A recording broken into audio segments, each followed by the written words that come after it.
Bodybuilding as Art by Dennis Hackethal.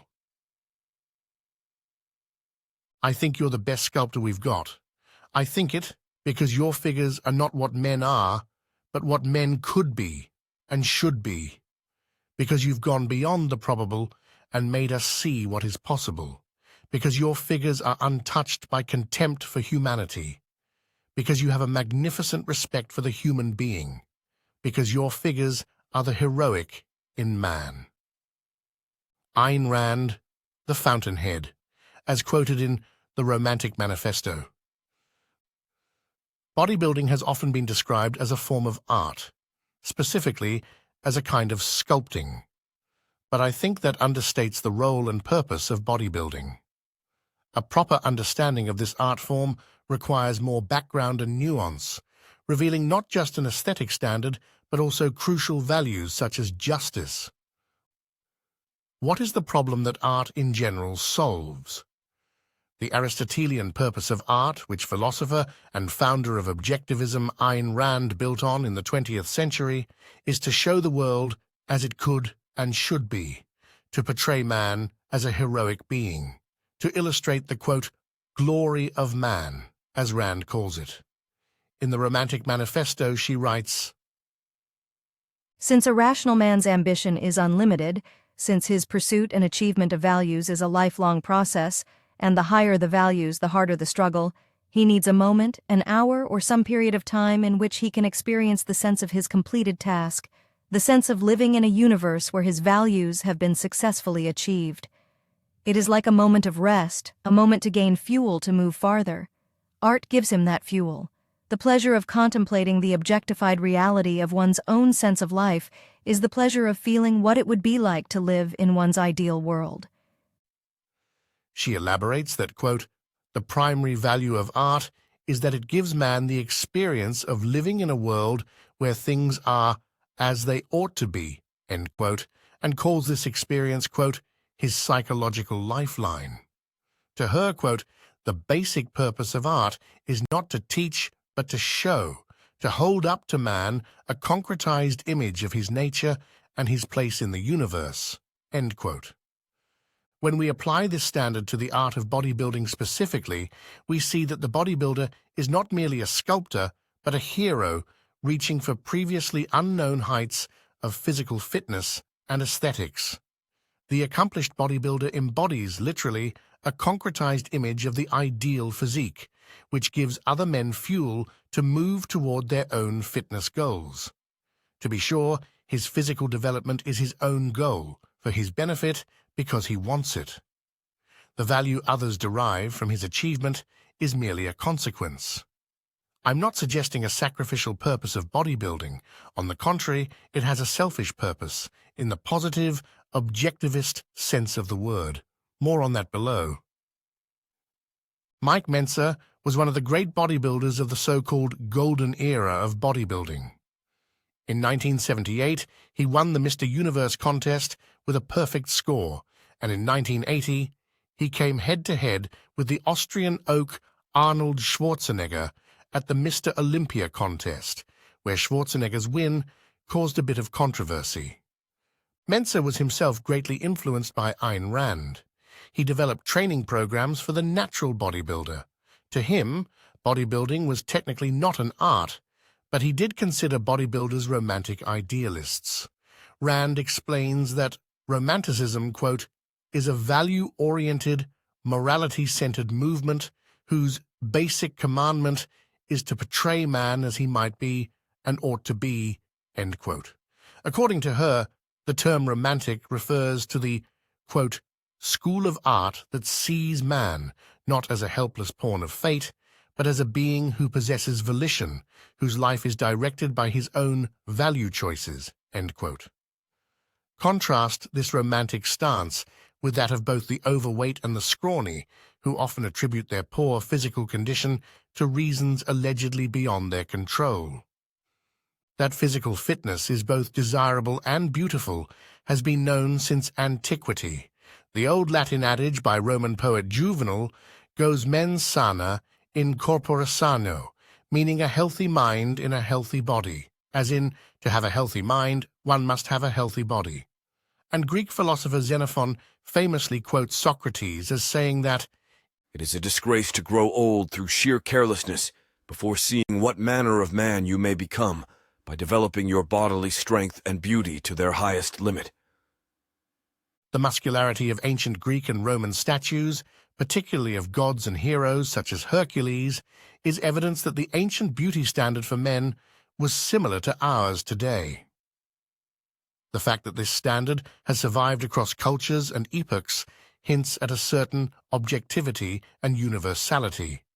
Although, as expected, Western culture has since improved ancient ideals and realized these improvements, the sculptors of antiquity clearly saw value in a powerful physique. Similarly, Mensa recognized the objectivist values and virtues of accountability and selfishness in bodybuilding. He said, "I like the idea of masculinity, basically the idea of looking powerful. I went into bodybuilding because I didn't like team sports. I liked the singularity of it. I was all by myself in the gym, had my own goals, was able to direct my own efforts all by myself. I am very selfish, which of course objectivists know is a virtue. I'm still working on becoming more selfish. Selfishness is the highest virtue you can achieve, and it's all but non-existent in today's selfless world." When I started my own bodybuilding journey, this singular maximum accountability was one of the things that drew me to it, aside from the aesthetic pursuit. I like when both achievements and shortcomings are my fault.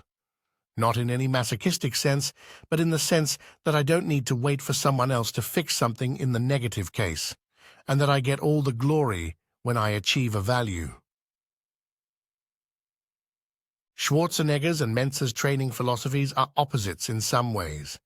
Schwarzenegger trained with high volume, Mensa low, but they share this preference for individual achievement over group achievement, for independence over collectives. As Schwarzenegger recalls in his autobiography, "By the time I was 13, team sports no longer satisfied me. I was already off on an individual trip. I disliked it when we won a soccer game and I didn't get personal recognition. The only time I really felt rewarded was when I was singled out as being best." Bodybuilding also features the value of justice, which is when you get what you deserve.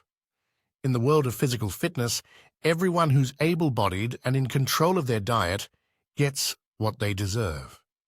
If you overeat or undereat, you deserve and get a fat or scrawny body, respectively. If you overtrain or undertrain, you deserve and get small muscles. Conversely, we see the corruption of the concept of beauty and the injustice of this corruption in so-called plus-size models, who do not deserve to be considered beautiful by any proper standard.